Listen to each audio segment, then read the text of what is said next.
చాలా important aspect ఒకటి మన ముందుకు తీసుకొచ్చారు. నేను కొంచెం దాన్ని మోర్ సింప్లిఫైడ్ వేలో మీకు మీతో కలిసి దాన్ని డిస్కస్ చేయాలని నేను ఆశపడుతున్నాను.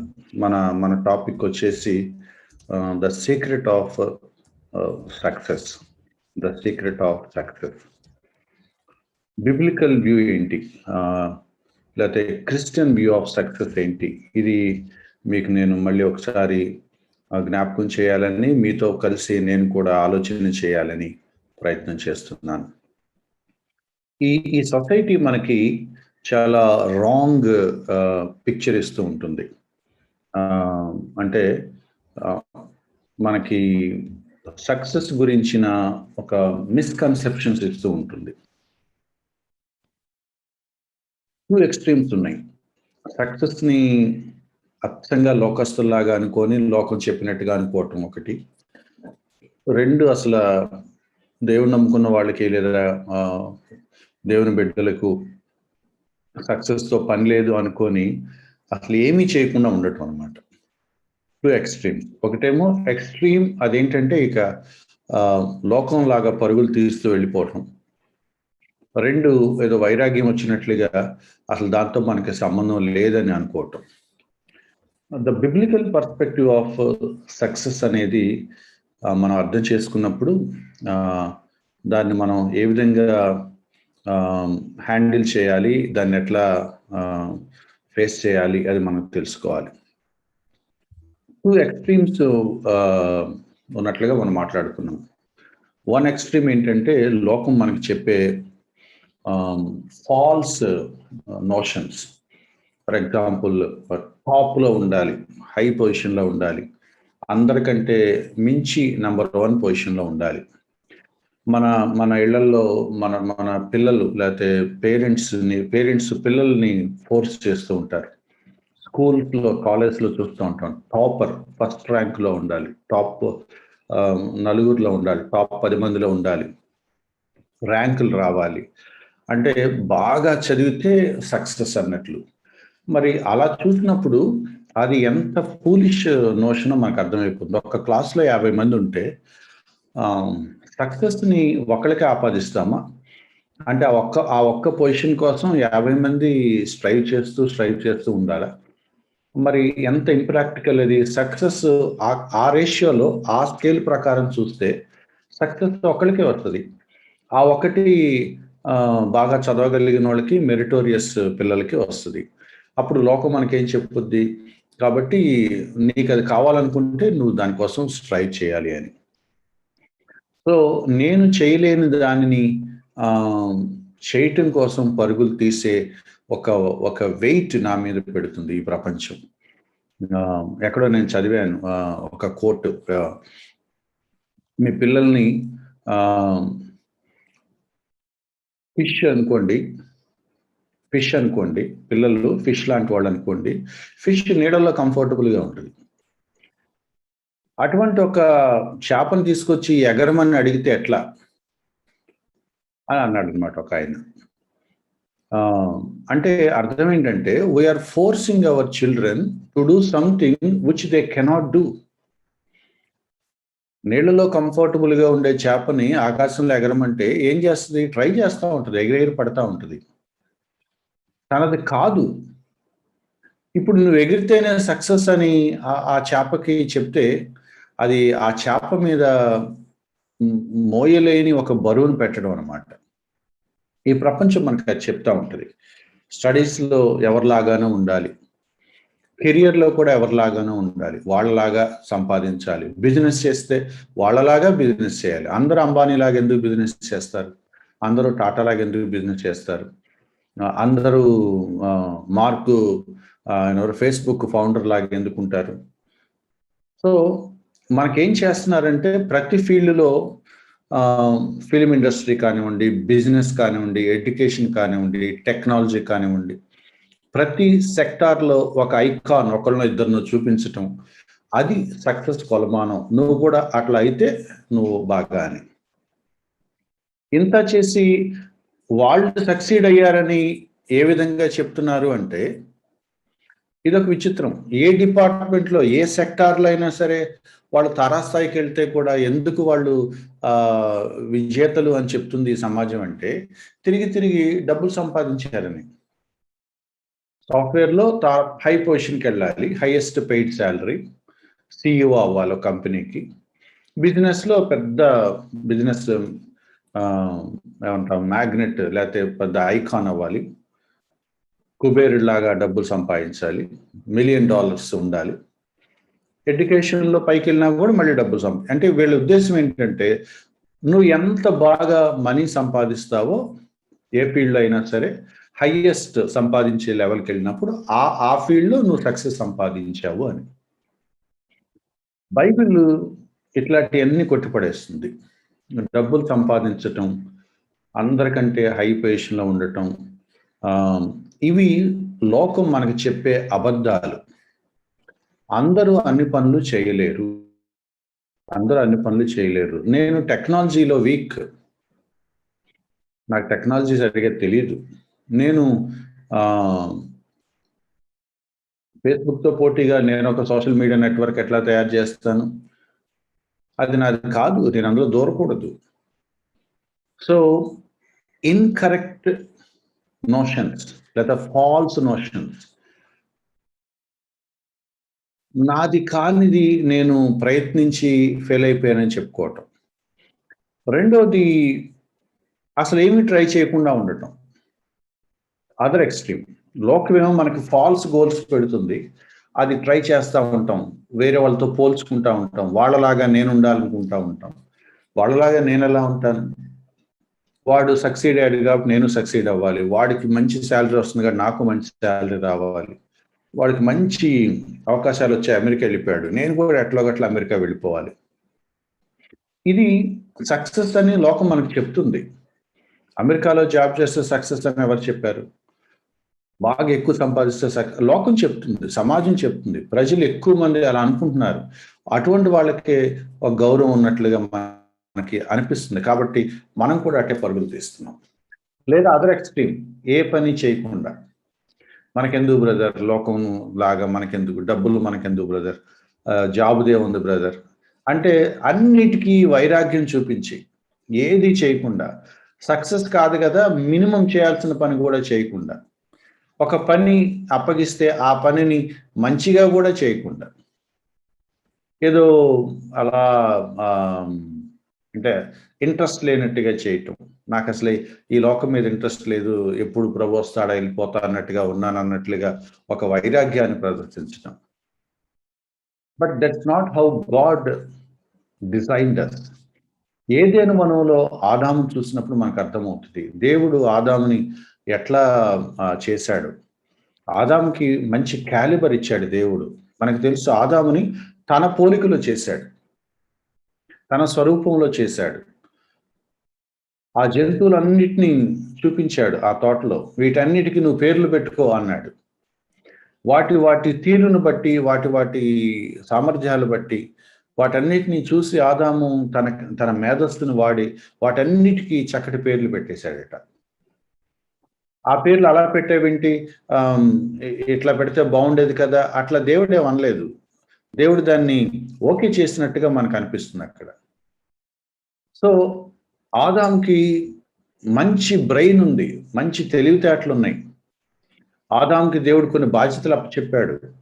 ఆదాంకి తోటను చూసుకునే రెస్పాన్సిబిలిటీ అప్పచెప్పాడు.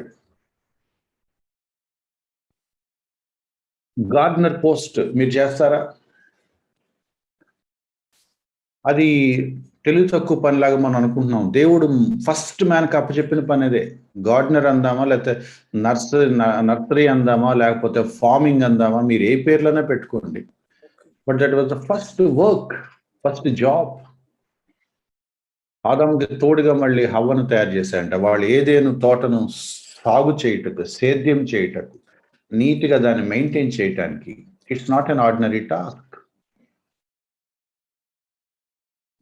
సమర్థవంతంగా, ఎఫెక్టివ్గా, తెలివిగా, జ్ఞానంగా పనిచేసే సామర్థ్యాలు దేవుడు ఫస్ట్ మ్యాన్కి, ఫస్ట్ ఉమెన్కి ఇచ్చాడు. ఆదాము అవ్వలు పాపం చేయకముందే ఈ గిఫ్ట్ వాళ్ళకి ఇచ్చాడు.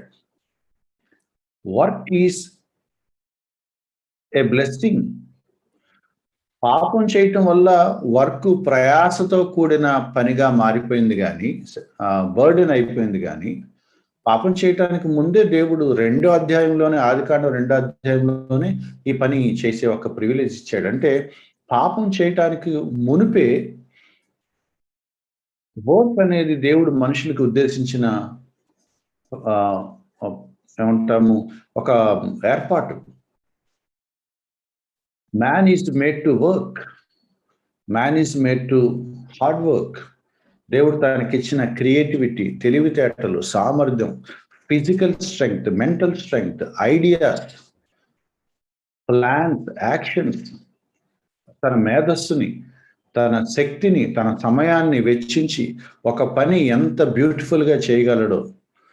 దేవుడట 6 రోజులు సృష్టి కార్యక్రమం చేసినప్పుడు తను పని చేసి అది బాగుంది అని దేవుడు అనుకునేవాడట. ఇట్ వాస్ గుడ్ అని అన్నాడట ఆయన. అలాగే ఆదాము కూడా పనిచేసి ఎస్ బాగుంది అని అనాలి వాళ్ళు కూడా. We were created to work. పరలోకంలోకి వెళ్ళాక పని ఏముంటుందో, ఈ తెల్లారులో భజన చేసుకుంటా కూర్చున్నామని అనుకోవద్దు. పరలోకం అట్లా లేజీగా ఉండే ప్లేస్ కాదు. సినిమాలో చూపించినట్టు ఏదో మేఘాల్లో తేలిపోతూ, పొగల్లో తేలిపోతూ కూర్చొని ఇట్లా అనుకుంటా. Never never. There is lot to do in heaven. Heaven is not a place for lazy people. 2 extremes లో ఉంటున్నాం మనం. దేవుడు నమ్ముకున్నాక, స్పిరిచువల్ అయిపోయాక ఇది కాదు మనది అని, ఇక ఇదంతా మనకెందుకు, ఓ రోజు వెళ్ళిపోతాం కదా అని.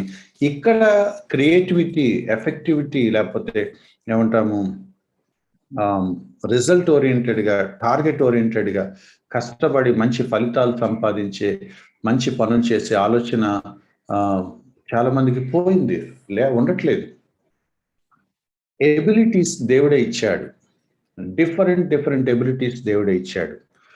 We need to develop proper right concept of work. పని చేసే విధానంలో మనకి రైట్ పర్స్పెక్టివ్స్ ఉండాలి. చదువుకునే విధానంలో రైట్ పర్స్పెక్టివ్స్ ఉండాలి. దాన్ని సరిగా వాక్యానుసారమైన థింకింగ్ మనం అలవాటు చేసుకున్నప్పుడు మన పర్స్పెక్టివ్స్లో చేంజ్ వస్తుంది. సరదాగా ఒక ఎగ్జాంపుల్ చెప్పి ముందుకు వెళ్తాను. ఒక మంచిగా పాట పాడిందట, స్పెషల్ సాంగ్ పాడి స్టేజ్ దిగగానే ఎవరో ఇంకొక ఆంటీ గారు ఒక ఆమె వెళ్ళి, అమ్మ చాలా బాగా పాడావు నాన్న, వండర్ఫుల్గా పాడావు అందంట. అంటే ఇక ఈమె అతి భక్తి నటిస్తుంది అనమాట. అయ్యో నాదేం అంత మహిమ దేవుడికే అంటుందట. అంటే మనం అతి నేర్చుకున్నాం. You have a beautiful voice and if somebody comes and gives a compliment, నా మహిమంతా దేవుడికే, నాకేమవుతుందంటే నిన్ను ఎవరు పొగుడుతున్నారు? ఈ దేవుడు నీకు మంచి వాయిస్ ఇచ్చాడనే అర్థంలో మాట్లాడినా కూడా అతి భక్తి ఏం లేదు. దాన్ని యాక్షన్ అంటాం, నటించడం అంటాం, వినయాన్ని నటిస్తాం. నాదేం లేదు, దేవుడికి మహిమ, నన్నేమనొద్దు. మంచి దైవ సేవకులు ఎవరైనా బాగా వాక్యం చెప్తే, సార్ ఇవాళ మీరు వాక్యం బాగుందండి అనగానే, అడే నన్నేమనమాకండి అంత దేవుడు, అది టూ మచ్ చేయకూడదు. అంటే ఏంటంటే దేవుడు నీకు ఒక ఎబిలిటీ ఇచ్చినప్పుడు దేవుడే అది ఇచ్చాడు అని నువ్వు ఎందుకు ఒప్పుకోవు? నేనేమి నిన్ను కాంప్లిమెంట్ చేస్తున్నాను కానీ నేనేం దేవుడిని పక్కన పెట్టేసి దేవుడి మహిమ నీకు ఇవ్వట్లేదుగా. నువ్వు బాగుపాడావు అని చెప్తే దేవుడి మహిమ ఎందుకు రాదు? అంటే నువ్వు సింగర్వి కాదా? నేను సింగర్ని కాదు, కానీ మీరు అట్లా అనేసుకుంటున్నారా? కాదుగా, దేవుడు ఇచ్చిందే కదా. అంటే you have that gift, you have that talent. ఎవరైనా నేను కాంప్లిమెంట్ ఇస్తే you receive that, thank you అని చెప్పండి. బట్ మీరు మనసులో ఆలోచన ఏంటంటే this was given by God to me, నేను దీని విషయంలో ఇంకా వర్క్ చేయాలి. తిమోతికి రాసిన పత్రికలో 2వ పత్రికలో 1వ అధ్యాయంలో పౌలు తిమోతికి ఒక మాట రాశాడు. దేవుడు నీకు కృపావరం ఇచ్చాడు తిమోతి, ఆ కృపావరాన్ని నువ్వేం చేయాలంటే ప్రజ్వరిల్ల చేసుకోవాలి. ప్రజ్వరిల్ల చేసుకోవాలి అంటే అర్థం రగులు కొలుపుతూ ఉండాలి.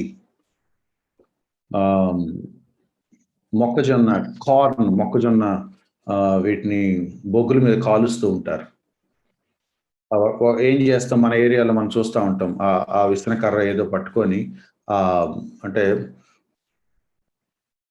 ఆ రగులు కొలుపుతూ ఉంటారు ఆ బొగ్గుల్ని. అది రగులుకుంటూ ఎర్రగా అవుతా ఉంటే అప్పుడు ఇది కాలుతా ఉంటుంది. అంటే ఒక స్పార్క్ దేవుడు నీకు ఇచ్చాడు.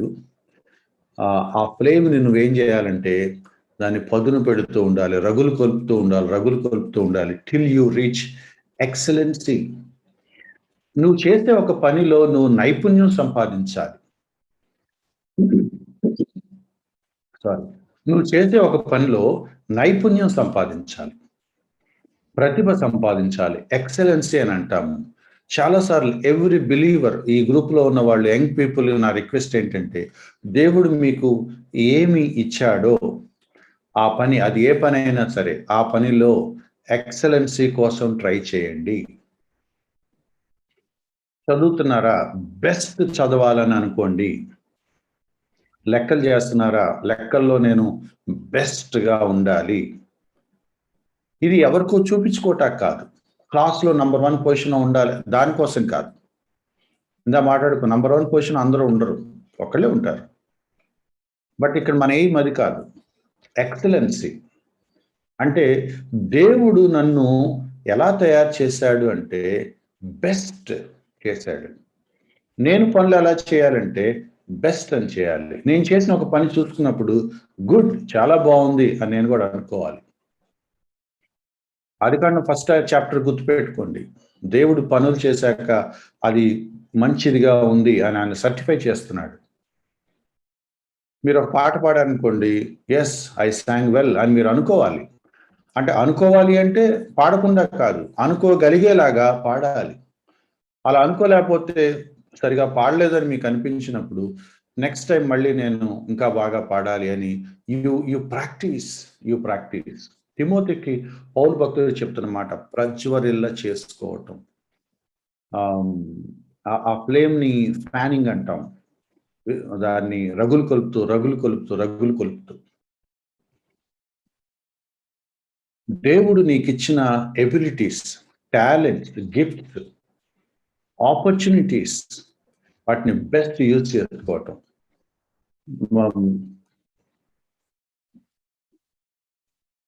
దేవుడు నన్ను చదువుకోమని చెప్పాడు.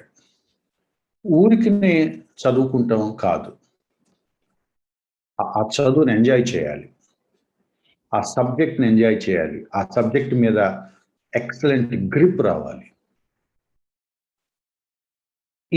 ఈ ప్రపంచంలో చదువుకునే వాళ్ళ శాతం తక్కువ, పర్టికులర్లీ భారతదేశంలో. మరి లేటెస్ట్ సర్వే నాకు తెలియదు కానీ కొన్ని సంవత్సరాల కిందటి సర్వేలో తేలిన ఒక అబ్జర్వేషన్ ఏంటంటే 100కి 14-15 మందే వెళ్తున్నారు అని. అంటే పర్టికులర్లీ నార్త్ ఇండియా అటువైపు కొన్ని ప్రాంతాల్లో అసలు ఆడపిల్లలు చదవరు. వాళ్ళు ఎక్కడ చదివిన హై స్కూల్కి వచ్చాక ఆపేస్తారు.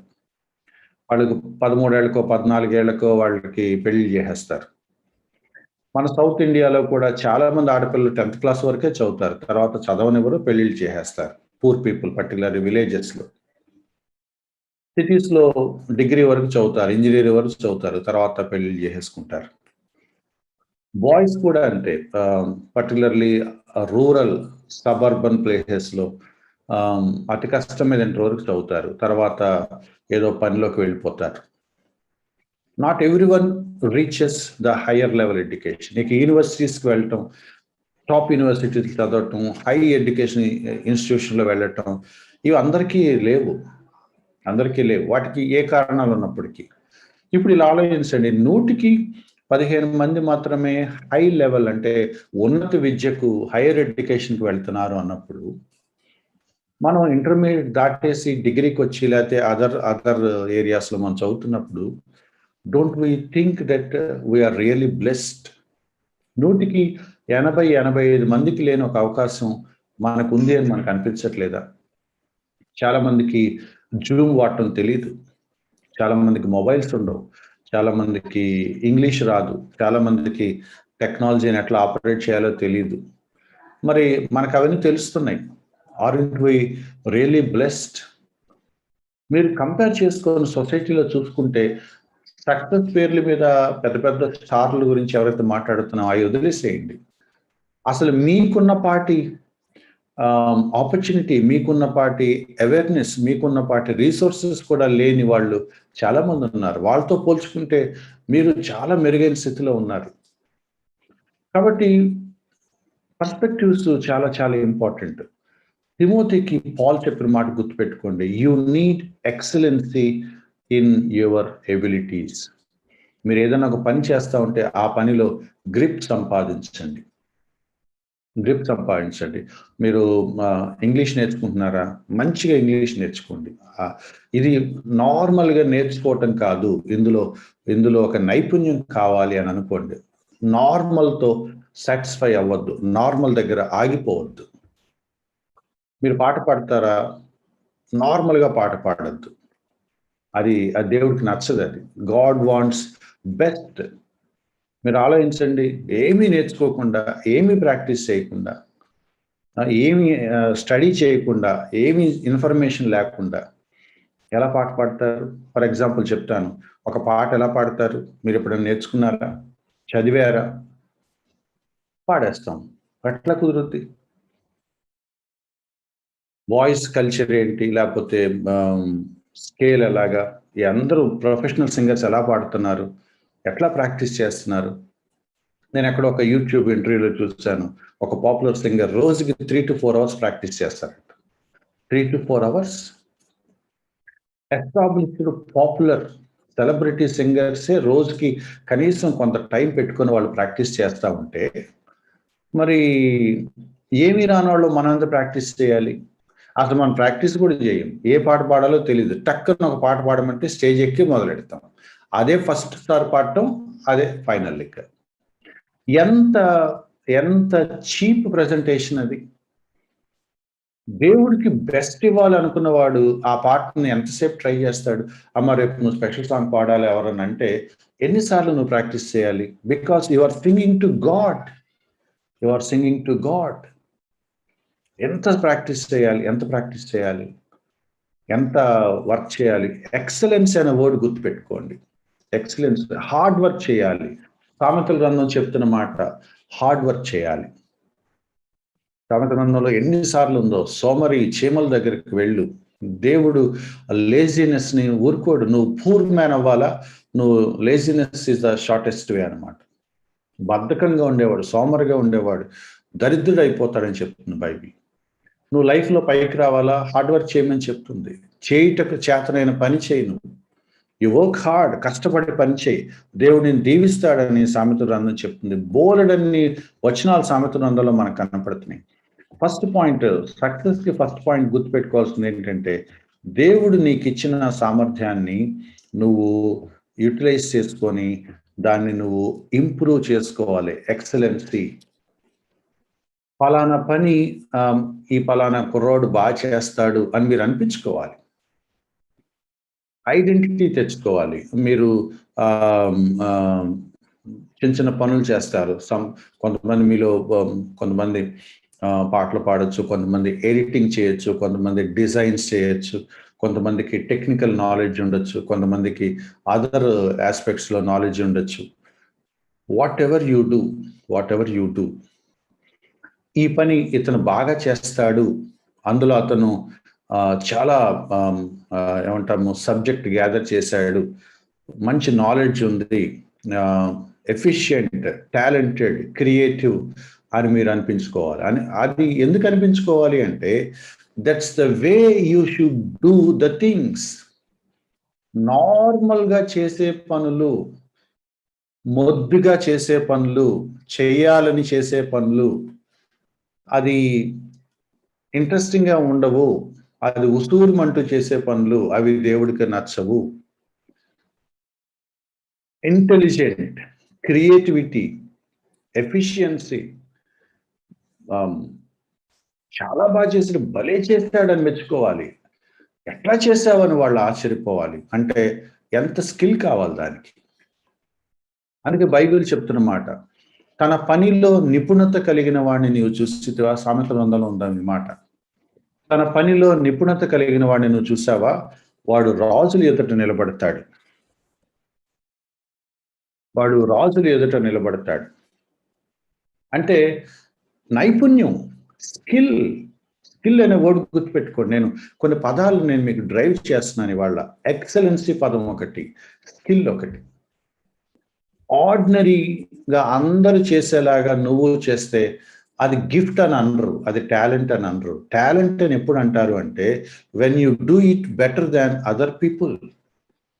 ఇది ఎవరినో ప్రూవ్ చేసుకుంటాకి మనం చేయట్లేదు. ఇది దేవుడు నాకు ఇచ్చాడు కాబట్టి, this is the gift God has given me అని నువ్వు ప్రదర్శించడానికి చేస్తున్నావు. దేవుడు నాకు ఫలానా స్కిల్ ఇచ్చాడు. ఎస్, దేవుడు నాకు ఇచ్చాడు. I'm grateful to God and I do it in a more responsible way. Abilities మనం వాటిని, అందుకే యేసుక్రీస్తు వారు చెప్పారు, ఒకడు తన దీపాన్ని కొంచెం కింద పెడితే ఎట్లాగా అన్నాడు, కనపడకుండా దాచేస్తే ఎట్లాగా, తలాంతులు భూమిలో పాతి పెడితే ఎట్లాగా. కొత్త నిబంధన చెప్తున్నమాట, let it shine, let it shine. ఆ మత్తయి సువార్తలో కొన్ని ఆస్పెక్ట్స్ ఉన్నాయి, నేను అవి మీ దృష్టికి తీసుకొచ్చి నేను సమ్మప్ చేస్తాను. సక్సెస్ గురించిన కన్సెప్షన్స్ మనం పోగొట్టుకోవాలి. ఇందా మాట్లాడుకుంటున్నాం, సక్సెస్ గురించి బైబిల్ ఏం చెప్తుందో అదే తీసుకోవాలి. రెండోది, మనీ బాగా సంపాదించటం, టాప్ పొజిషన్కి వెళ్ళటం, అయి కాదు సక్సెస్ అంటే. నేను కొన్ని మాటలు చెప్తాను. వాట్ ఎవర్ యూ డూ, అది ఏ పనైనా సరే, ఆ పని ఫెయిత్ఫుల్గా, క్రియేటివ్గా, ఎక్సలెంట్గా, ఎఫెక్టివ్గా, మంచిగా, మెప్పు పొందే విధంగా, దేవుడు కానీ ప్రజలు కానీ చూసి గుడ్ అని అనగలిగే, అంటే ప్రశంసించే విధంగా, అప్రిషియేట్ చేసే విధంగా చేయగలిగితేనే ఆ పని మనం సరిగా చేసినట్లు. దేవుడు నీకు ఇచ్చిన తలాంతుల్ని ఎలా వాడుతున్నావు అనే దాన్ని బట్టి సక్సెస్ అనే నీ అవగాహన ఎలా ఉంది అనేది అర్థమవుతుంది. మత్తయి సువార్తలో 25వ అధ్యాయంలో 25వ అధ్యాయంలో యేసుక్రీస్తు వారు ఒక ఉపమానం చెప్పారు. నేను అవన్నీ చదవట్లేదు, మీరు తర్వాత చదువుకోండి. మీకు ఫెమిలియర్గా ఉన్న వాక్యాలే కాబట్టి నేను జస్ట్ గుర్తు చేస్తున్నాను. మత్తయి సువార్త 25వ అధ్యాయంలో 14వ వచనం దగ్గర నుంచి ఆ స్టోరీ ఉంది. మీ తర్వాత చూసుకున్న 14వ వచనం నుంచి దాదాపు 30 దాకా వచ్చింది ఆ డిస్కషన్. 14 to 30. మత్తయి సువార్త 25వ అధ్యాయం 14వ వచనం దగ్గర నుంచి 30వ వచనం వరకు, అంటే ఆల్మోస్ట్ 15-16 వచనాలు ఒక ఇన్సిడెంట్ చెప్తున్నాడు. మనందరికీ తెలుసు తలాంతుల ఉపమానం. యేసుక్రీస్తు వారు చెప్పిన ఉపమానం ఇశ్రాయేలు దేశం గురించి, లేకపోతే పరలోక రాజ్యం గురించి, అంటే ఉపమానాలు చెప్తూ రకరకాల విషయాలు చెప్తూ వచ్చి పరలోక రాజ్యం ఎలాంటిదంటే అని చెప్తూ ఈ ఉపమానం చెప్పాడు. మనం ఆ మత్తయి సువార్త ఉపమానాల యొక్క మీనింగ్స్, వాటి స్పిరిచువల్ అర్థాలు అటు మనం వెళ్ళట్లేదు. ఆ స్టోరీలో ఉన్న చిన్న కొన్ని లైన్స్ మనం ఆలోచించేస్తున్నాం. అంటే the way God measures people, దేవుడు మనుషుల్ని ఎలా లెక్క కట్టాడు, ఎలా అంచనా వేశాడు, ఎట్లా కామెంట్ చేశాడు అనేది. ఒక యజమాని దూరదేశం వెళ్ళిపోతూ తన ఆస్తిని తన పని వాళ్ళకి ఇచ్చాడట. తన ఆస్తిని పని వాళ్ళకి ఎందుకు ఇచ్చాడు, తన ఆస్తిని వాళ్ళకి ఎందుకు ఇస్తాడు అంటే ఊరికి దానం చేసినట్టుగా ఇవ్వలేదు. తన ఆస్తిని వాళ్ళకి ఒక పని చేయమన్నట్లుగా ఇచ్చాడు.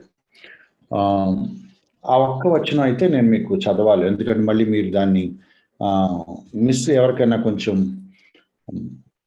దాన్ని వేరేలాగా అర్థం చేసుకోకుండా ఉండటానికి. ఎక్కడుంది ఆ మాట? 14-15 వచనంలో ఉందన్నమాట. ఏముంది? ఎవరి సామర్థ్యాన్ని బట్టి వాళ్ళకి ఇచ్చాడు ఉంది. ఆ మాట ఇంపార్టెంట్. కొంతమందికి 10 తలాంతులు ఇచ్చాడు. అంతేనా? కొంతమందికి 10 తలాంతులు ఇచ్చాడు. ఒకసారి ఒకతనికి 5 తలాంతులు ఇచ్చాడు, ఒకతనికి 2 ఇచ్చాడు, ఇంకొక అతనికి 1 ఇచ్చాడు. సో 3 పీపుల్ కనపడుతున్నారు మనకి ఇక్కడ. నంబర్ ఇంపార్టెంట్ కాదు కానీ డిఫరెన్సెస్ ఉన్నాయి. అది ఇక్కడ పాయింట్. ఎవరి సామర్థ్యాన్ని బట్టి వాళ్ళకి ఇచ్చాడు. ఎవరి సామర్థ్యాన్ని బట్టి వాళ్ళకి ఇవ్వటం అంటే అర్థం ఏంటంటే 5 తలాంతులు ఇచ్చిన వ్యక్తి సామర్థ్యం 5 తలాంతుల వరకు అతను బిజినెస్ చేయగలడు అని, ఈ అమౌంట్ ఇతను హ్యాండిల్ చేస్తాడు అని. ఇంకొక అతనికి 2, ఇతను 2 చేయగలడు అని. ఇంకొక అతనికి 1 ఇచ్చారు, ఇతను 1 చేయగలడు అని. సో ఇక్కడ ఫస్ట్ పాయింట్ ఏంటంటే, remember that not all are same, not all are equal. అందరూ ఒకేలాగా ఒకే పని ఒకేలాగా చేస్తారని ఎక్స్పెక్ట్ చేయవసరం లేదు. దేవుడు కూడా అట్లా అనుకోడు. ఒక అతనికి 5 పెట్టాడు, ఒక అతనికి 2 ఇచ్చాడు, ఒక అతను 1 ఇచ్చాడు. ఎలా చూస్తాం? బద్ధకంగా ఉన్నవాడు ఏమంటాడు? 5 తీసుకున్నాడు, ఏంటి ప్రభా ఇది అన్యాయం, నాకు 5 ఇచ్చావు, వాడికి 1 ఇచ్చావు, వాడి పని ఈజీ కదా, నేను 5 ఎక్కడ చేయను అని అనొచ్చు, లేజీ పీపుల్ ఆస్పెక్ట్ నుంచి.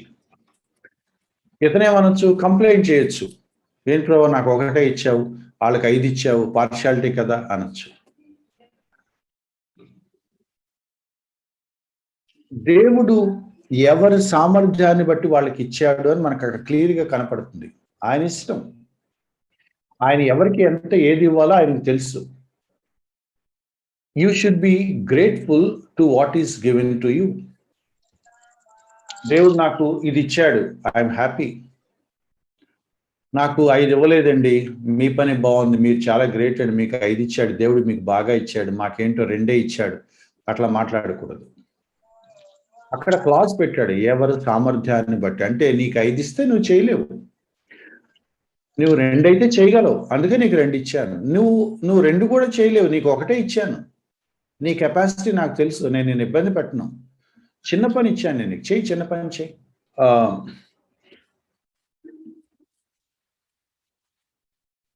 ఎవరికి సామర్థ్యాన్ని బట్టి వాళ్ళకి ఇవ్వాల్సిన పనులు వాళ్ళకి ఇవ్వబడ్డాయి. ఆయన వెళ్ళిపోయాడు. వీళ్ళు వాళ్ళకి ఇవ్వబడిన ఆ తలాంతు అనేది ఇంగ్లీష్లో టాలెంట్ అని అన్నారు. మనకు దగ్గరికి వచ్చేటప్పటికి అది గిఫ్ట్, న్యాచురల్ ఎబిలిటీస్ లాగా మారిపోయినాయి. కానీ ఉపమానం యాక్చువల్గా వాళ్ళకి ఇచ్చింది మనీ, కరెన్సీ అనమాట. ఒక ఆయనకి, మన మాటలో చెప్పండి, ఒక ఆయనకి 5 లక్షలు ఇచ్చాడు, ఒక ఆయనకి 2 లక్షలు ఇచ్చాడు, ఒక ఆయన 1,00,000 ఇచ్చాడు అని అట్లా అనుకోవాలి మానిటరీ టర్మ్స్లో. టాలెంట్ అనే తర్వాత వైడర్ మీనింగ్ వచ్చేస్తుంది కాబట్టి నీకు సింగింగ్ టాలెంట్ ఉంది, డ్రాయింగ్ టాలెంట్ ఉంది అని మనం మాట్లాడుతున్నాం. యాక్చువల్గా ఉపమానంలో టాలెంట్ అనేది ఫినాన్షియల్గా వాడిన పదం. సో దేవుడు మనకి ఏమిచ్చాడు అనేది దగ్గరకు వచ్చేటప్పటికి అది న్యాచురల్ గిఫ్ట్, ఎనీ ఎబిలిటీ కిందకు వస్తుంది. కాబట్టి టాలెంట్ అనే పదం మల్టిపుల్ మీనింగ్స్ ఉన్నాయన్నమాట. సో ఇక్కడ పాయింట్ ఏంటంటే, యజమాని వెళ్ళిపోయాక ఈ 5 తలాంతులతను దాని మీద వర్క్ చేశాడు, మళ్ళీ ప్రొడ్యూస్ చేశాడు. 2 తలాంతులతను దాని మీద వర్క్ చేశాడు, దాని మీద ప్రొడ్యూస్ చేశాడు. మొదటి 1 తలాంతు ఉన్న వ్యక్తి దాని మీద ఏమీ చేయలేదు, ఏమీ ప్రొడక్షన్ లేదు, ఏమీ రిజల్ట్ కూడా లేదు. అయితే ఇందులో మనం గుర్తుపెట్టుకోవాల్సింది ఏంటంటే, యజమాన్ అన్న మాటల్ని మనం మాట్లాడుకొని దేవుడి మెజర్స్, స్కేల్స్ ఎలా ఉంటాయో చూసుకొని మనం దాన్ని సమాప్తి చేసుకున్నాం. 19వ వచనం కనుక మీరు చూస్తే, చాలా కాలం తర్వాత యజమాని మళ్ళీ తిరిగి వచ్చాకట లెక్కలు చూశారట. ఎందుకు లెక్కలు చూశాడు అంటే, ఆయన అప్పచెప్పిన పని అదే కాబట్టి. సక్సెస్ అంటే డబ్బులు సంపాదించుకోవటం అనే మాట నుంచి బయటకు వచ్చేసి నేను దేవుడికి లెక్కప్ప చెప్పాలి అనే నోషన్‌లోకి మనం రావాలి. సక్సెస్ అంటే బాగా కూడబెట్టుకొని, బాగా సంపాదించుకొని, లైఫ్‌ని ఎంజాయ్ చేసి, పేరు తెచ్చుకొని, లగ్జరీ లైఫ్ బ్రతకాలి. హ్యాపీగా, సుఖంగా బతికేయాలి. ఎంజాయ్ అది కాదు. బైబిల్ అలా అసలు దాన్ని ఎంటర్‌టైన్ చేయట్లేదు Bible. Bible you are you are a steward, గృహ నిర్వాహకుడవు. దేవుడు మనీ నీ చేతిలో పెట్టి, జాగ్రత్తగా నువ్వు దాన్ని వాడతావా లేదా అని అడుగుతాడు. ఒక ఫ్యామిలీ రెస్పాన్సిబిలిటీ నీకు అప్పచెప్పి, జాగ్రత్తగా నువ్వు చూస్తావా లేదా అని చెప్తాడు. ఒక చదువు ఇంటర్మీడియేటో, ఇంజినీరింగో, ఇంకేదో డిగ్రీయో చదివే అవకాశం నీకిచ్చి, ఈ 3 సంవత్సరాలు, ఈ 4 సంవత్సరాలు నమ్మకంగా, జాగ్రత్తగా, బాధ్యతగా చదువుతాడా లేదా అని చూస్తాడు. దేవుడు నీకేదిస్తాడో అది. ఎడ్యుకేషనా? ఇంటర్మీడియేట్ చదువుతాననుకోండి. 2 ఇయర్స్ చదవాలి. ఎలా చదవాలి? God has given me this opportunity. ఈ 2 సంవత్సరాలు నేను జాగ్రత్తగా చదవాలి. బెస్ట్ చదవాలి. నా స్కిల్స్ ఇంప్రూవ్ అవ్వాలి. ఈ సబ్జెక్ట్ నన్ను చదవమని దేవుడు నాకు అవకాశం ఇచ్చాడు కాబట్టి, ఈ సబ్జెక్ట్స్ నేను ఎంజాయ్ చేస్తూ చదవాలి. ప్రివిలేజ్. ఒక 2 సంవత్సరాల పాటు మ్యాథ్స్, ఫిజిక్స్, కెమిస్ట్రీ చదువుకోమని దేవుడు నాకు ఒక అవకాశం ఇచ్చాడు. చాలా మందికి లేని ఒక అవకాశం ఇచ్చాడు. I should really work on this. దేవుడు నాకు ఒక 2 ఇయర్స్ అరే కూర్చొని చదువుకోరా అంటున్నాడు. Accountability, privilege, responsibility. దేవుడు నాకు చిన్న ఉద్యోగం ఇచ్చాడు. నెలకు ఒక 5,000 జీతం వస్తుందని అనుకోండి. దేవుడు నాకు పని అప్పచెప్పాడు. 5,000 జీతం ఇస్తున్నాడు. నేను వర్క్ చేయాలి, కష్టపడాలి. ఆ 5,000 తగ్గట్టుగా నేను లెక్క చెప్పాలి. దేవుడు నీకు ఏది ఇస్తాడో ఆ పని నువ్వు ఎలా చేస్తావు? ఆయన వచ్చి నిన్ను లెక్క అడిగినప్పుడు నువ్వు చేతులు కట్టుకొని నేను ఇలా చేశాను ప్రభువా అని అన్నప్పుడు ఆయన నీకిచ్చే కామెంట్ ఏదైతే ఉందో అది చెప్పుద్ది నువ్వు సక్సెస్సా కాదా అనేది. ఈ స్టోరీలో గనక మనం చూస్తే ఇక్కడ చాలా చిత్రమైన మాటలు ఉన్నాయన్నమాట. ఈ 19వ వచనం గనక మీరు చూస్తే 5 తలాంతుల అతను మరొక 5 తలాంతులు తెచ్చాడట. మరి ఏం చేశాడు? ఆ యజమాని తనకిచ్చిన ఆ మనీని డబల్ చేశాడు. అయ్యా మీరు నాకు అప్పచెప్పారు కదా, ఇదిగో నేను దాన్ని మరో 5 చేశాను, 10 చేశాను అన్నాడట. అప్పుడు ఆయన ఏమన్నా అంటే బల మంచి దాసుడా, వెల్ డన్ గుడ్ సర్వెంట్ అన్నాడట. నమ్మకమైన దాసుడట, ఫెయిత్ఫుల్ సర్వెంట్. సక్సెస్ అంటే అర్థం ఏంటి అంటే to be faithful, to do well, నమ్మకంగా పనిచేయటం, మంచిగా పనిచేయటం, బళ అని దేవుడు మెచ్చుకోవటం, వెల్ డన్ అని దేవుడు మెచ్చుకోవటం. బాగా పనిచేసావు, ఎక్సలెంట్గా పనిచేసావు అండ్ నమ్మకంగా పనిచేస్తావు. నేను నీకు 5 టాలెంట్స్ ఇచ్చాను, నువ్వు దాన్ని మల్టిప్లై చేసి 10 టాలెంట్స్ ఇస్తావు. నేను నీకు పాడే గిఫ్ట్ ఇచ్చాను, నువ్వేం చేయాలి? దాన్ని మల్టిప్లై చేయాలిగా, అందులో నెక్స్ట్ లెవెల్స్కి వెళ్ళాలిగా, ఎక్సలెన్సీకి వెళ్ళాలిగా. ఇంకా అక్కడే ఉన్నావా? కనీసం ఇలా పాడు అని ఎవరైనా చెప్తుంటే కూడా నీకు నచ్చట్లేదా? అలా పాడతావు ఏంటమ్మా, అలా వద్దు ఇలా పాడంటే కూడా నీకు తెలియదులే అంటే ఇక ఏమన్నారు వాళ్ళని? సో దేవుడు నాకు ఏమేమి సామర్థ్యాలు ఇచ్చాడు, ఏమేమి టాలెంట్స్ ఇచ్చాడు, ఏమేమి గిఫ్ట్స్ ఇచ్చాడు, అది మనం ముందు ఏమనాలి లిస్ట్ అవుట్ చేసుకోండి. నాకు ఇది వచ్చు, నాకు ఇది వచ్చు, నాకు ఇది వచ్చు. ఆయన పేరు మర్చిపోయాను నేను.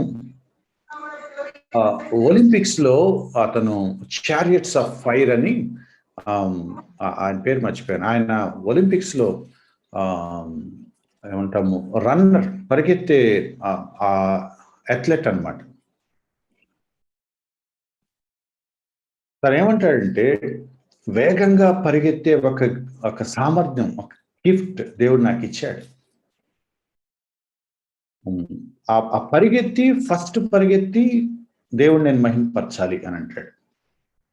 తను పరిగెత్తేటప్పుడు తను ఏమంటాడంటే, దేవుడు నన్ను వేగంగా పరిగెత్తే కృపావరం నాకు ఇచ్చాడు. ఆ పరిగెత్తుంటే నాకు ఆనందంగా ఉంటది అంటాడు. ఆనందంగా ఉంటది అంటాడు. సో, దేవుడు నాకొక టాలెంట్ ఇచ్చినప్పుడు, ఆ టాలెంట్‌ని నేను ఇంప్రూవ్ చేసుకుంటూ, అందులో నైపుణ్యం సంపాదిస్తూ, అంచెలంచెలుగా పైకి ఆహ్, ఆ టాలెంట్‌ని ఇంప్రూవ్ చేసుకొని, మోర్ ప్రొఫెషనల్‌గా, మోర్ ఎక్సలెన్స్‌లోకి వెళ్తున్నప్పుడు, ఆ జాయ్ నీకుండాలి. మనం ఏం చేస్తామో తెలుసా? దేవుడు మనకిచ్చే అవకాశాలన్నీ కూడా రొటీన్‌గా, సోమరిగా, ఉస్తూరుమంటూ పనులు చేస్తూ ఉంటాం. బెస్ట్ చెయ్యం. ఎందుకు సినిమా మ్యూజిక్ ఇంట్రెస్టింగ్‌గా ఉండి, క్రిస్టియన్ మ్యూజిక్ ఇంట్రెస్టింగ్‌గా ఉండదు? ఎందుకంటే, వాళ్ళు దాని మీద పడినంత కష్టం మనం పడం గాబట్టి. మనం ఏం చేస్తాం తెలుసా? ఊరినే 2 లైన్లు రాసేసి బాగా రాసామంటాం. ఊరికనే 2 లైన్లు పాడేసి బాగా పాడామంటాం. ఊరికనే కీబోర్డ్ ఇటు నొక్కేసి బాగేశానంటాం. అది చీప్ అది. అది ఎక్సలెన్స్ అని ఎట్లా అంటాం? బలా నమ్మకమైన మంచి దాసుడా అని అనాలి అంటే, నేను ఒకసారి కీబోర్డ్ ప్లే చేశాననుకోండి. నా యజమాని, నా దేవుడొచ్చి వెల్ డన్ బాగా ప్లే చేసావు అనాలంటే, నేను ఎట్లా ప్లే చేయాలి? ఊరికనే రీడ్స్ బట్టి ఫస్ట్ ఇది నొక్కుదాం, తర్వాత ఇది నొక్కుదాం అంటే ఎంత అసహ్యంగా ఉంటది. ఎక్సలెన్సీ, ప్రొఫెషనల్, స్కిల్స్, అప్‌డేట్ అవ్వటం, క్రియేటివిటీ, నైపుణ్యం, ఈ పదాలు మీరు గుర్తుపెట్టుకోండి. ఇప్పుడు ఆయనేమన్నాడంటే, వెల్ డన్ ఫెయిత్‌ఫుల్ సర్వెంట్.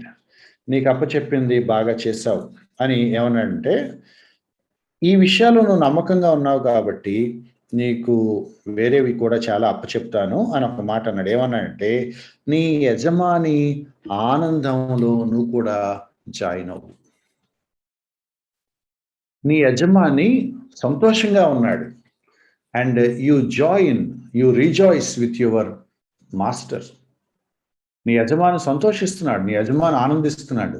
నువ్వు కూడా నాతో పాటు ఆనందించు. I'm glad you did a wonderful job. నీకొక పని అప్పగించినందుకు నాకిప్పుడు సంతోషంగా ఉంది. ఎందుకంటే నీకు నేను అప్పగించిన పనిని నువ్వు చక్కగా చేశావు. నన్ను సంతోషపెట్టావు. Success is making God happy. Making God happy. Success అంటే నువ్వు సంతోషంగా బతకడానికి లైఫ్‌ని సెట్ చేసుకోవటం గాదు. సక్సెస్ అంటే నీ ఆనందం కోసం అది సెల్ఫిష్‌నెస్ అంటాం. బైబిల్ వ్యూ అది కాదు. క్రిస్టియన్ వ్యూ అది కాదు. Success is making God happy, pleasing God, impressing God. ప్రభా! నువ్వు నాకు ఈ 2 తలాంతులు ఇచ్చావు. ఇదిగో ఈ 2 తలాంతుల్ని నేను ఇట్లా వాడుతున్నాను అని నువ్వు దేవుడితో అంటే, దేవుడేమనాలి? Well done, good, I'm happy అని అంటాడా? సరిగ్గా బాలేదు, నువ్వు ఇంకా ఇంప్రూవ్ అవ్వలేదు అని అంటాడా? ప్రభు నువ్వు నాకు 2 టాలెంట్స్ ఇచ్చావు. నేను వీటిని ఆహ్, దీని మీద వర్క్ చేశాను. వీటి మీద నేను ఎక్సలెన్స్ సంపాదించాను. Now I can do another 2 or 3 things అని నువ్వు అనగలవా? That is God expecting from every one of us. రెండవ పర్సను 2 తలాంతులు అతనొచ్చాడట. అతను కూడా ఇంకొక 2 చేశాడట. అతను కూడా దేవుడు ఏమన్నాడు తెలుసా? సేమ్ మాటలు. బలా నమ్మకమైన మంచి దాసుడా. అంటే 5 ఇచ్చిన ఆయనకి 5 చేసుకొచ్చాడు. 2 ఇచ్చిన ఆయన 2 చేసుకొచ్చాడు. 2 చేసిన వ్యక్తిని నువ్వు 5 చేయలేదేంటి? 4 చేయలేదేంటి? 3 చేయలేదేంటి? అని అడగలేదు. అందుకే ఇంత క్లియర్‌గా ఒక మాట గుర్తుపెట్టుకోమని చెప్పాను. ఎవరి సామర్థ్యాన్ని బట్టి వాళ్ళకి. దేవుడు నీకేమిచ్చాడో ఆ పని నువ్వు బాగా చేస్తే చాలు. కంపారిజన్స్ అవసరం లేదు. ఆళ్ళకంటే 5 ఇచ్చారండి. మాకేమిచ్చారు అని అనవసరం లేదు. 2 ఇచ్చిన వ్యక్తి కంపేర్ చేసుకోలేదట, పోల్చుకోలేదట, సణుక్కోలేదు, ఎవరితోనూ పోల్చుకోలేదు. ఆ రెండిటిని వర్క్ చేశాడు.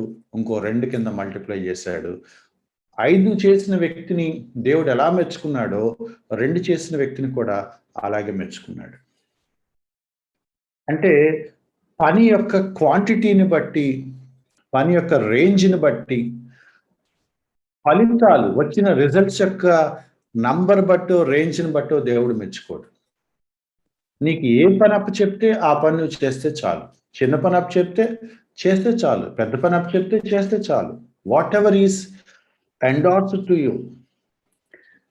కొంచెం పాటి విషయాల్లో నమ్మకంగా ఉంటే చాలు. దేవుడు అన్నమాట, యజమాని అన్నమాట. నీకు అప్పచెప్పిన ఈ కొంచెం పనిలో నువ్వు నమ్మకంగా ఉన్నావు కాబట్టి నేను నిన్ను అనేక వాటి మీద నిన్ను నియమిస్తాను. దేవుడికి కావాల్సింది ఫెయిత్ఫుల్నెస్. నేను మళ్ళీ చెప్తున్నాను, దేవుడికి కావాల్సింది ఫెయిత్ఫుల్నెస్. సక్సెస్ అంటే అకౌంటబిలిటీ. సక్సెస్ అంటే ఎక్సలెన్సీ కోసం ట్రై చేయటం. సక్సెస్ అంటే రెస్పాన్సిబుల్గా వర్క్ చేయటం, హార్డ్ వర్క్ చేయటం, ఇంప్రూవ్ చేసుకోవటం, మల్టిప్లై చేయటం, నెక్స్ట్ లెవెల్కి ఎదగటం. సక్సెస్ అంటే దేవుని సంతోషపెట్టడం. సక్సెస్ అంటే నమ్మకంగా ఉండటం,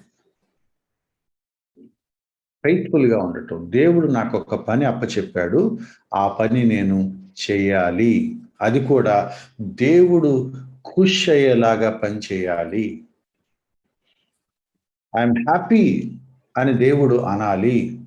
అంటే బెస్ట్ నేను ఇవ్వాలి.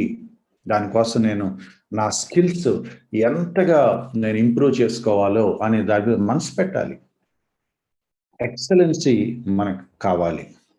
థర్డ్ కేటగిరీ ఉన్నాడు, వన్ తలాంత్ ఉన్నవాడు. అతను వచ్చాడట. అతను ఏమంటున్నాడు చూడండి, చాలా చిత్రమైన మాట్లాడుతున్నాడు. యజమాని, నువ్వు చాలా కఠినుడు అని, అయ్యా నీ సంగతి నాకు తెలుసు, నువ్వు చాలా స్ట్రిక్ట్గా ఉంటావు, చాలా హార్డ్ మ్యాన్వి, నువ్వు బాగా అడుగుతావు, నువ్వు ఎటువంటి వాడు అంటే ఏమి ఇవ్వకుండా బోల్డంతా రిటర్న్స్ రావాలని అడిగే మైండ్ సెట్ ఉన్నవాడు నువ్వు అని అర్థం వచ్చేలాగా మాట్లాడుతున్నాడు అనమాట.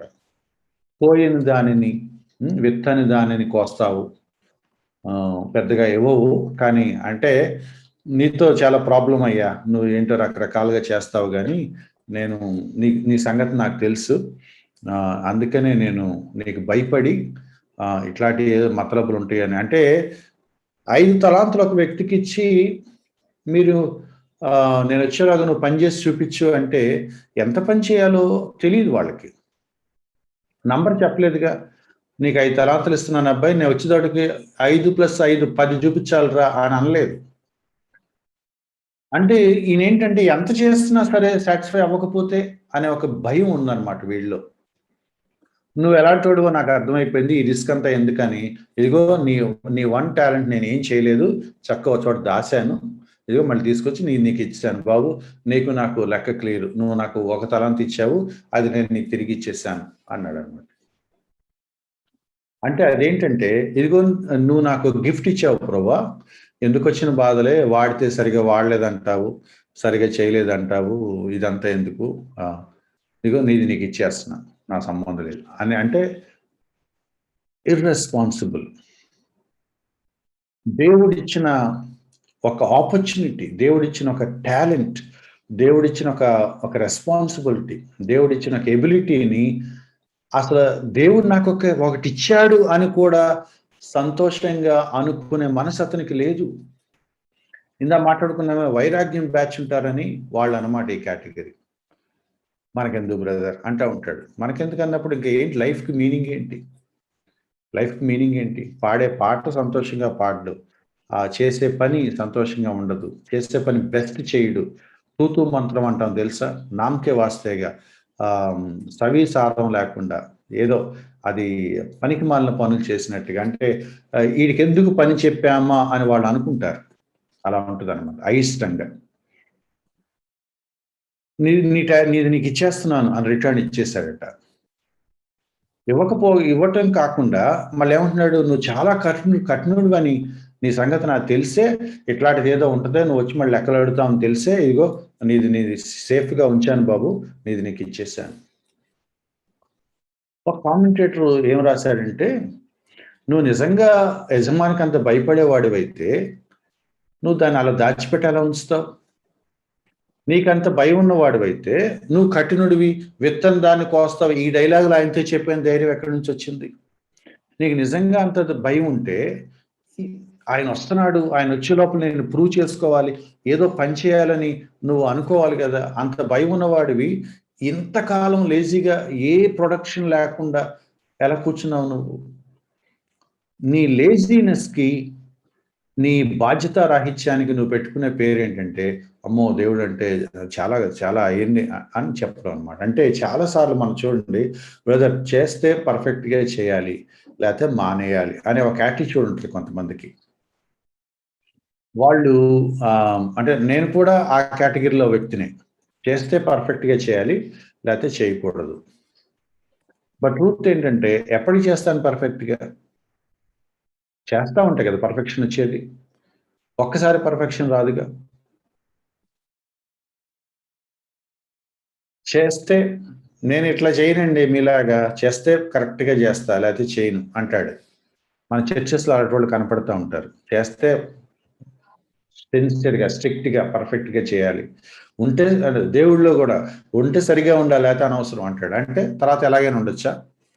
ఉంటే సరిగా ఉండాలి గాబట్టి, నేను అలా ఉండను గాబట్టి, ఎలాగైనా బతుకుతానని చెప్పడం అనమాట. బ్రదర్ సంఘ పెద్దగా ఉండాలంటే, ఉంటే నిక్కచ్చిగా ఉండాలి. లేతే మానేయాలి. అంటే ఏం చేస్తాడు మానేయటం అంటే? ఉండడు. ఇష్టారాజ్యంగా బతుకుతా ఉంటాడు. వాడు మళ్ళీ మనల్ని విమర్శిస్తా ఉంటాడు. పాడితే ఫిల్మ్ సింగర్ లాగా పాడాలి. సరే పాడలేవు. మరి ఇంకెప్పటికి పాడడు. ఇదేం చేస్తదంటే ఈ యాటిట్యూడు పర్ఫెక్షన్ పేరు మీద ఒక సాకు చెప్తా, నువ్వు మినిమమ్ చేయాల్సిన పని కూడా నువ్వు చేయవనమాట. This is where most of the young people comes into this category. ఊరికనే టైటిల్ పెడతారు. చేస్తే చేయాలండి. లేకపోతే అనవసరం అండి అంటారు.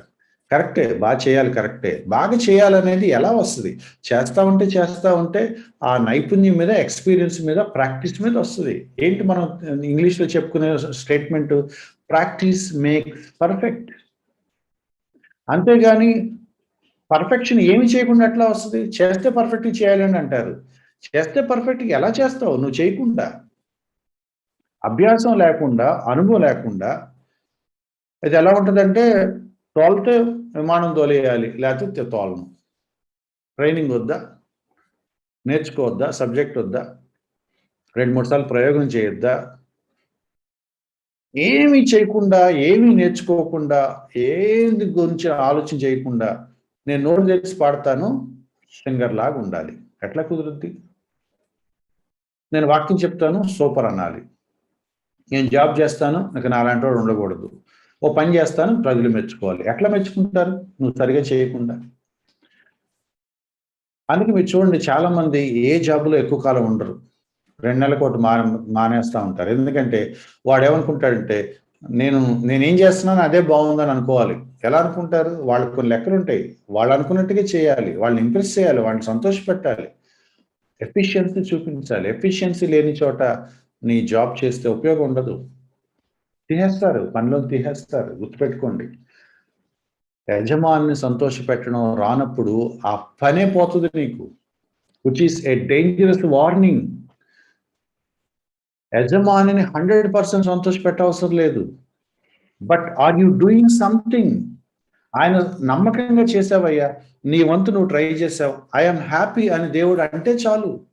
యజమాని అలా అనలేకపోతే గుర్తుపెట్టుకోండి ఆ ఆపర్చునిటీ తీసేసుకోబడుతుంది.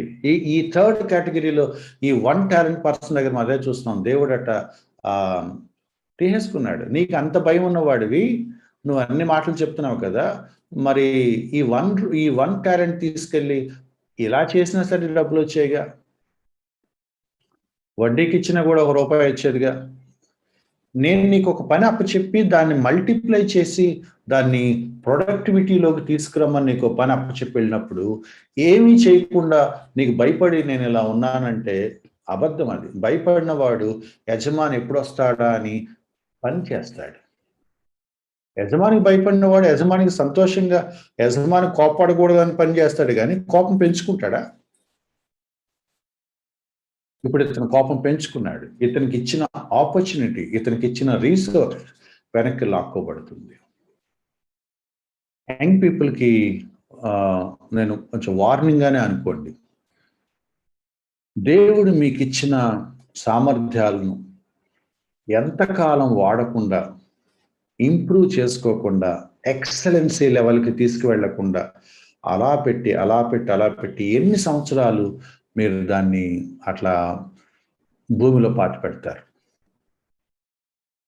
మీకు 40 ఏళ్ళు 50 ఏళ్ళు వచ్చాక మీరు దాన్ని వాడాలంటే మీ మీ మీ శరీరం సహకరించదు.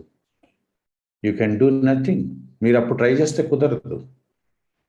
అప్పుడు ఏమీ చేయలేరు. వృద్ధాప్యంలోకి వచ్చాక పాటలు పాడతారంటే మీ గొంతు సహకరించదు. అండ్ నీకు ఇచ్చిన గిఫ్ట్, నీకు ఇచ్చిన టాలెంట్ వేస్ట్ అయిపోతుంది. దీన్ని సీరియస్గా తీసుకోండి. అందరూ ఒకేలాగా ఉండాలని దేవుడు అనుకోలేదు. దేవుడు ఎవరి విశ్వాస పరిమాణం చొప్పున వాళ్ళకి కొన్ని తలాంతులు, సామర్థ్యాలు ఇచ్చాడు. నీకు అప్పచెప్పిన పని నువ్వు నమ్మకంగా చేయటమే ఇంపార్టెంట్.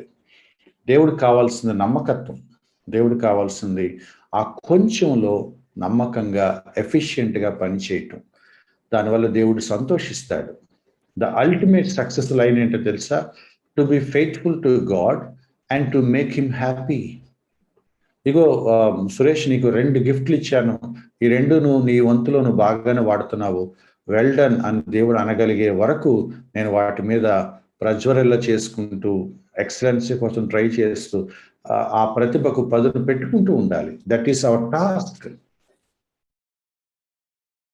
నేను క్లోజ్ చేస్తున్నాను. మనం చేయాల్సిన పనులు ఏంటో ఆలోచించండి. లోక ప్రవాహంలో కొట్టుకుని వెళ్ళిపోవద్దు. అలాగని అతి భక్తి పేరు మీద చాదస్తంగా ఉండద్దు.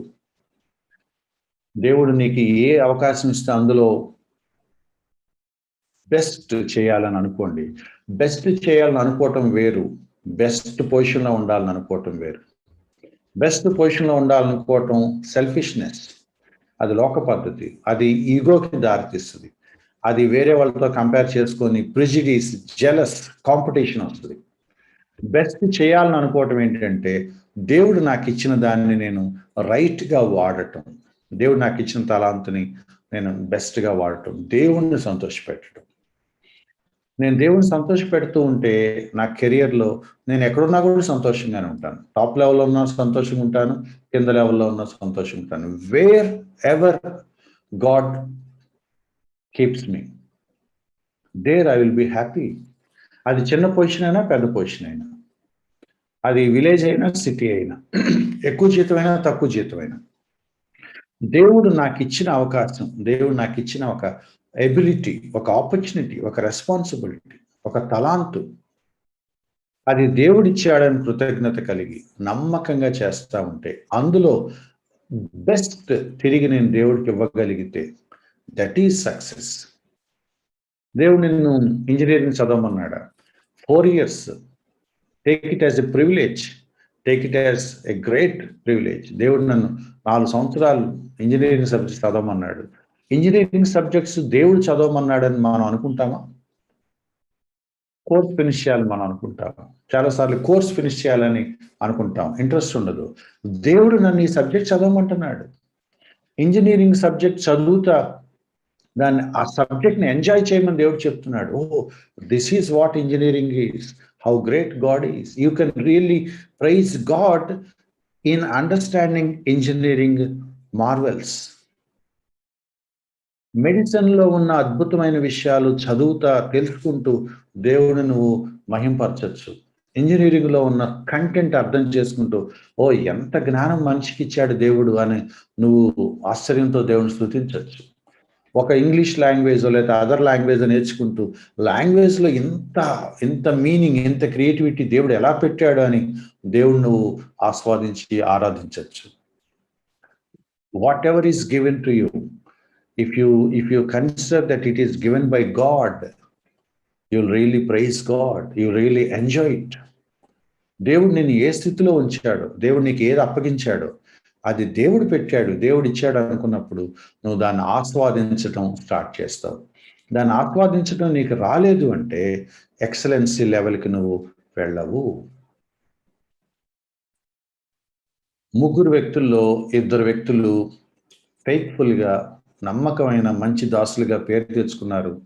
దేవుడు వాళ్ళని నెక్స్ట్ లెవెల్కి ప్రమోట్ చేశాడు. That is what we call success. దేవుని సంతోషపెట్టినప్పుడు, దేవుని ప్లీజ్ చేసినప్పుడు, దేవుడిచ్చిన పనిని నమ్మకంగా చేసినప్పుడు, దేవుడు లెక్క అడిగినప్పుడు ఫెయిత్ఫుల్గా లెక్క అప్పచెప్పగలిగే స్థితిలో ఉన్నప్పుడు that is what we call A success. అందుకే ఒక కొటేషన్ ఉంది, దేవుడికి కావాల్సింది సక్సెస్ఫుల్ లీడర్స్ కాదు, దేవుడికి కావాల్సింది ఫెయిత్ఫుల్ లీడర్స్. నమ్మకస్తులు కావాలి, యథార్థంగా పనిచేసేవాళ్ళు కావాలి. దేవుడు ఈ పని నాకు అప్పగించాడని మార్టిన్ లూథర్ అని ఆయన ఒక బ్యూటిఫుల్ ఎగ్జాంపుల్ చెప్పాడు. నీకు చెప్పులు కుట్టుకునే పని దేవుడు అప్పచెప్పాడా? నువ్వేం చేయాలంటే ఆ చెప్పులు శ్రద్ధగా కుట్టు అన్నాడు అనమాట. మార్టిన్ లూథర్ భక్తుడు అన్నమాట. నువ్వు చెప్పులు కుట్టుకునే పని దేవుడు నీకు అప్పచెప్తే ఆ చెప్పులు నువ్వు ఎలా కుట్టాలి అంటే బెస్ట్ కుట్టాలన్నమాట. ఎంత పెద్ద స్టేట్మెంట్ అంటే అది. చెప్పులు కుట్టుకునే పని ఒకవేళ దేవుడు నాకు అప్పచెప్తే ఆ చెప్పులు నేను ఎలా కుట్టాలి అంటే, ఆ షూస్ నేను ఎట్లా కుట్టాలి, ఎలా చేయాలి అంటే, పరలోకం నుంచి దేవదూతలు పైనుండి కిందకి చూసి అది క్రియేటివిటీ అంటే అని మెచ్చుకోవాలట. అంటే let heaven rejoice at your creativity, అది ఆయన ఉద్దేశం. చెప్పుల పని చీప్ కాబట్టి ఇక దాన్ని ఏం చేయవసరం లేదు అని అంటామా? అట్లా కాదు. ఆ పని అల్పమైనదైనా, ఆ పని ఎంత చిన్న పనైనా, ఆ పని అంత గుర్తింపు లేని పని కాకపోయినా, ఆ పర్టికులర్ చిన్న పని, అల్పమైన పని, ఆ పని దేవుడు నాకు చేయమని ఇచ్చాడు. ఆ పని నేను ఎలా చేయాలి అంటే దేవుడు చూసి వెల్ డన్ అని అనాలి. బహుశా మార్టిన్ లూథర్ కింగ్ అనుకుంటా ఆ మాట ఉంది. మనం ఏం చేస్తామంటే చెప్పులు కుట్టమని దేవుడు అడిగితే దాని మీద సిలువు గుర్తులేస్తా ఉంటారు. ఆ డిజైన్ మీద క్రాస్ వచ్చే అది చీప్ పని అనమాట. అది అంటే మన భక్తిని ఇలా సిలువు గుర్తు వేయటం లాగా బిలీవర్ చెప్పులు కుట్టాడు అనిపించుకునేలాగా షో చేస్తాం అనమాట. అంతకు మించిన రోత పని ఇంకేముండదు. ఎక్సలెన్సీ కోసం మనం ట్రై చేయాలి, నైపుణ్యం కోసం ట్రై చేయాలి. I request everyone in the group, సామెతల గ్రంథం చూడండి, హార్డ్ వర్క్ గురించి, క్రియేటివిటీ గురించి, లేకపోతే నైపుణ్యం గురించి, సామర్థ్యాల గురించి అక్కడక్కడ మీకు కొన్ని వచనాలు తగులుతూ ఉంటాయి. You go through the book of Proverbs. దేవుడు నీకు ఏ పని అప్పచెప్పాడో ఆ పని నమ్మకంగా, సంతోషంగా, with all excellency, with all skill, with all creativity, with all efficiency and ఫెయిత్ఫుల్గా, రెస్పాన్సిబుల్గా దేవుడి కోసం చేస్తున్నాను, దేవుడు ఈ పని నాకు అప్పచెప్పాడు అని నువ్వు అనుకుంటే నువ్వు ఆ పనిని ఎంజాయ్ చేస్తావు, దేవుడు కూడా చూసి సంతోషిస్తాడు. Any work. నేను చాలాసార్లు కాలేజీలో పిల్లలు ఎగ్జామ్ రాస్తున్నప్పుడు ఇన్విజిలేషన్ చేయాల్సి వచ్చేది. కొత్తలో ఇన్విజిలేషన్ చేసేటప్పుడు చికాక్గా ఉండేది. 3 hours అలా నిలబడి సైలెంట్గా ఉండి వాళ్ళు ఏదో రాసుకుంటా ఉంటే నేను అటు ఇటు తిరుగుతూ ఉంటే నాకు బోర్గా అనిపించేది. ఏంటి పని అనుకునేవాడిని. బట్ వాక్యం నాకు అర్థమవుతున్న తర్వాత, కొన్ని సంవత్సరాల తర్వాత నాకు అర్థమైంది ఏంటంటే, this is where God has kept me. ఒక 3 గంటల పాటు పిల్లలు అంటే స్టూడెంట్స్ ఎగ్జామ్ రాస్తా ఉంటే నువ్వు కామ్గా ఉండి వాళ్ళకి పేపర్స్ డిస్ట్రిబ్యూట్ చేసుకుంటూ, వాళ్ళకి నంబర్ చేసుకుంటూ, అడిషనల్ సీట్స్ ఇస్తూ, వాళ్ళ కాపీ కొట్టకుండా చూసుకుంటూ ఒక 3 hours ఇన్విజిలేషన్ పని చేయమని దేవుడు నాకు ఒక పని అప్పగించాడు. I should do it sincerely అని నాకు అర్థమైంది ఒకసారి. ఆ తర్వాత నుంచి నేను ఎగ్జామినేషన్ హాల్ని ఎంజాయ్ చేయటం నేర్చుకున్నాను. When I stand at the classroom, నా హృదయం పొంగిపోయేది. This is where God has kept me. ప్రపంచానికి అర్థం కావచ్చు, నేను సంతోషంగా ఇన్విజిలేషన్ చేస్తున్నానని నా ఫేస్లో కనపడకపోవచ్చు వేరే వాళ్ళకి, but I really praise God for this task. నేను అనుకునేవాడిని, ఈ 3 గంటలు నేను నిలబడాలని దేవుడు నాకు పని అప్పచెప్పాడు. I should do my best. ఈ 3 గంటల్లో నేను నిలబడినందుకు దేవుడు నాకు జీతం ఇస్తున్నాడు. I should do my best. ఫెయిత్ఫుల్గా ఉండాలి. ఎవడో స్క్వాడ్ వస్తున్నాడు అన్నప్పుడు స్ట్రిక్ట్గా ఉండటం, స్క్వాడ్ వెళ్ళిపోయినప్పుడు కేర్లెస్గా ఉండటం కాదు. దేవుడు నాకు ఈ పని అప్పు చెప్పాడు. All through the 3 hours I must be faithful, I must be responsible, I must be accountable. Let me close here. Success అంటే ఫెయిత్ఫుల్గా ఉంటాం. సక్సెస్ అంటే లోకంలాగా పరుగులు తీసుకుంటూ ఏదో ఒక దాన్ని సాధించడం కాదు. దేవుడు నన్ను ఎక్కడ పెడితే అక్కడ ఉండటం, అందులో ఎక్సలెన్సీ సంపాదించడం. లోకం ఎక్సలెన్సీ సంపాదిస్తుంది ఫర్ పర్సనల్ రీజన్. నేను ఎక్సలెన్సీ సంపాదించేది ఫర్ గాడ్ రీజన్స్. నా యజమానిని సంతోషపెట్టడానికి, నా యజమానికి లెక్క అప్పచెప్పడానికి, నా యజమానికి నేను నమ్మకంగా ఉన్నానని చూపించుకోవటానికి. వాళ్ళు లోకంలో ఆ ప్లేస్ కోసం వాళ్ళు అడ్డదారులు తొక్కుతారు, అవినీతి చేస్తారు, దొంగ లెక్కలు చెప్తారు. చాలా మంది తలల్ని తొక్కేసుకొని వాళ్ళు ఆ ఉన్నత స్థితిలోకి వెళ్తారు, ఫ్రాడ్ చేస్తారు. ఇంగ్లీష్లో మాట ఉంది, అటువంటి ఎక్స్ట్రాడినరీ బిజినెస్ల వెనకాల ఫ్రాడ్ ఉంటుంది అని. మనది అట్లా కాదు.